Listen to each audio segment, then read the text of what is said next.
maa ngi demoon 2006 laa demoon bi may dem maa ngi jëlee fi gaal ndax fi laa dëkk maa ngi paas fay téeméeri junni bi may dem maa ngi amoon doom sama doom bi dama ko feral vendre àjjuma. Donc avant de partir, elle a arrêté de téter son petit bébé qui venait juste d'avoir 8 mois. Donc elle l'a laissé ici. Donc vraiment c'est un sacrifice qu'elle a dû faire quand même, laisser son petit bébé ici, arrêter de le téter et puis partir le dimanche soir. Donc vous imaginez un peu, elle avait les seins gonflés parce qu'il y avait toujours le lait qui était dedans. Et elle était la seule fille parmi 50 émigrés. Donc, vous voyez un peu ce que ça fait. Elle a dû s'habiller en blouson et en bonnet pour ne pas être reconnue en tant qu'homme. Parce que si le gars savait que c'était une femme, vraiment, elle n'allait pas partir parce qu'il n'y avait que des garçons dans la pirogue.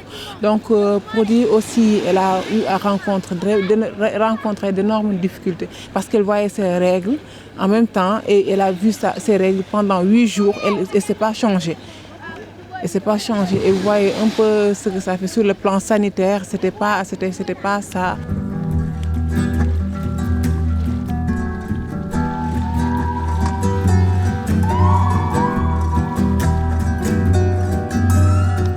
Pour man soo duggee ci gaal comme ni ngay duggee oto wala avion dox sa soxla noonu ngay duggee ci gaal rek dem tiituma mais nag am na moment boo xam ne tiit naa ndax mi ngi taw ñu ngi ci biir géej gi. te ndoxu taw ak ndoxu géej duñu ànd tiit naa boobu moom tiit naa torop.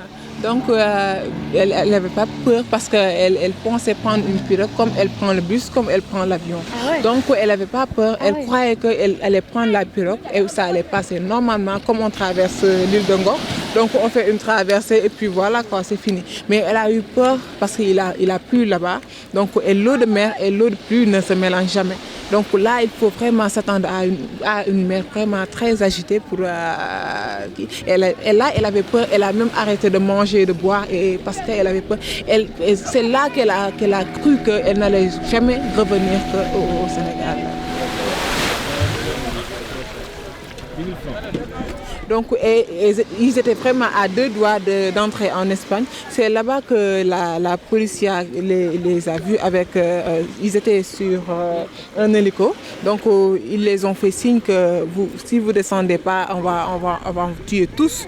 Donc ils étaient avec des fusils, des choses comme ça. Donc il fallait vraiment que Awa prenne un habit qui était là-bas en rouge pour leur faire signe que voilà, parce qu'elle avait peur d'être tuée. Donc quand elle est retournée, donc il y avait ces enfants qui voulaient pas la voir parce qu'ils avaient trop peur de la regarder en fait, parce qu'elle avait complètement changé. Elle était très très noire et puis avec les yeux rouges, vous voyez un peu ce que cela fait. Donc c'était un peu bizarre pour ces enfants-là de revoir leur maman qui était partie très belle et qui revient comme ça. C'était pas ça.